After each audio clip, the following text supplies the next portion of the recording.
भाग्य से बेटा और सौभाग्य से बेटियां होती हैं।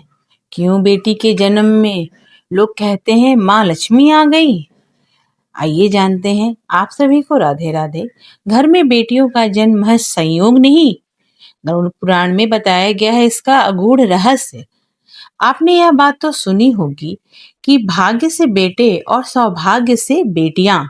गरुड़ पुराण के अनुसार किसी भी घर में संतान का जन्म लेना केवल एक शारीरिक घटना नहीं मानी गई है, बल्कि इसका संबंध आत्माओं के कर्मों और प्रारब्ध के मेल से होता है।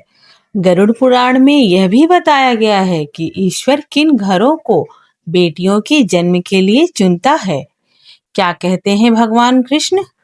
गरुड़ पुराण में वर्णित कथा के अनुसार एक बार भगवान श्री कृष्ण और अर्जुन के बीच में संवाद चल रहा था।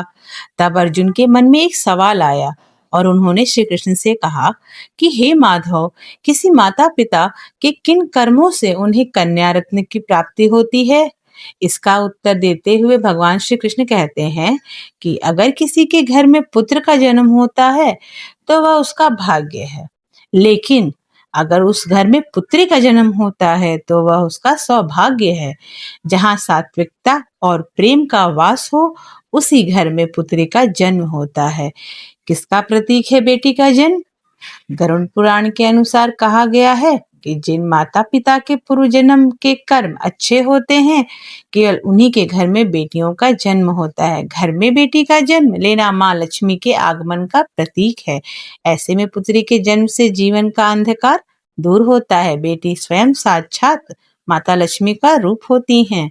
अपने साथ घर में समृद्धि और खुशहाली लाती हैं। कौन से लोग बनते हैं बेटी के माता पिता? गरुड़ पुराण में यह भी बताया गया है कि बेटियां केवल उसी घर में जन्म लेती हैं जो माता पिता अच्छे से उनका पालन कर सके। इसका अर्थ यह नहीं किसी गरीब की परिवार में बेटी का जन्म नहीं होता है। इसका अर्थ यह है कि जो माता पिता अपनी पुत्री के लाड प्यार से पाल सकें, केवल उन्हें ही ईश्वर यह धन देता है। इसके लिए ज्यादा धन की आवश्यकता नहीं होती है।